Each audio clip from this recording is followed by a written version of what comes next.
على سيدنا ومولانا محمد وعلى آل سيدنا ومولانا محمد وبارك وسلم.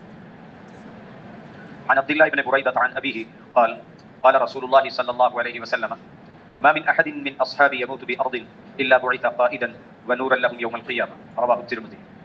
حضرت عبداللہ بن بریدہ رضی اللہ تعالی عنہ وہ اپنے والد سے نقل کرتے ہیں کہ رسول اللہ صلی اللہ علیہ وسلم نے ارشاد فرمایا کہ میرا کوئی بھی صحابی وہ بھلے کسی بھی جگہ فوت ہوا ہو، مکے میں، مدینے میں یا دور دراز کے کسی ملک میں، جہاں بھی میرا کوئی صحابی فوت ہوا ہوگا، اس کو جب قیامت میں اٹھایا جائے گا اس سارے علاقے کا سربراہ بنا کے اٹھایا جائے گا اور اس علاقے والوں کے لیے وہ نور بنا کے اٹھایا جائے گا، کیونکہ جو ایمان والے ہوں گے ان کے آگے آگے نور چل رہا ہوگا، اور یہ ایمان کا نور اور صحابہ بھی نور بنا کے اٹھائے جائیں گے.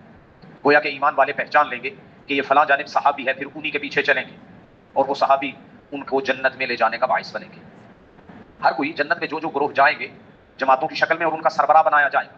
تو جہاں جہاں اللہ کے نبی کے صحابہ دفن ہیں اس علاقے والوں کے لیے اللہ کے نبی صلی اللہ علیہ وسلم کے صحابہ ہی کو سربراہ بنا کے اٹھایا جائے گا. تو یہ اللہ کے نبی صلی اللہ علیہ وسلم گویا کہ گارنٹی دے رہے، ضمانت دے رہے کہ میرے صحابہ وہی سربراہ ہوں گے.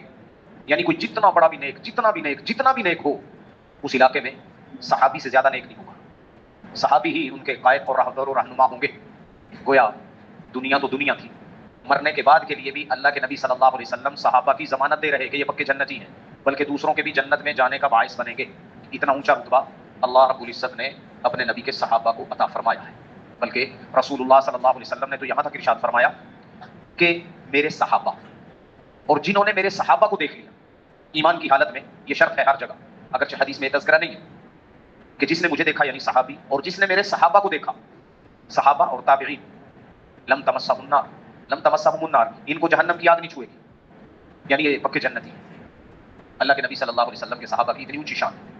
اب آخری بات وہ یہ ہے، صحابہ کے بارے جو اپنی زبانیں نکالتے ہیں بڑی بڑی اور ان پہ تنقید کرتے ہیں، کیا ان کو یہ فضائل نظر نہیں آتے؟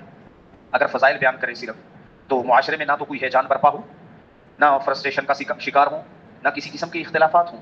لیکن کچھ لوگوں نے صرف اختلاف کو ہوا دینی ہوتی ہے، صحابہ کی شان گھٹانی ہوتی ہے، وہ اس لیے پھر ان کے اختلافات کو ڈھونڈ ڈھونڈ کے سامنے لاتے ہیں، حالانکہ ان کے فضائل کتنے زیادہ ہیں. اللہ رب العزت صحابہ کے ان فضائل کو مد نظر رکھتے ہوئے اسی کے مطابق ان سے محبت اور ہمیں عقیدت نصیب فرمائے.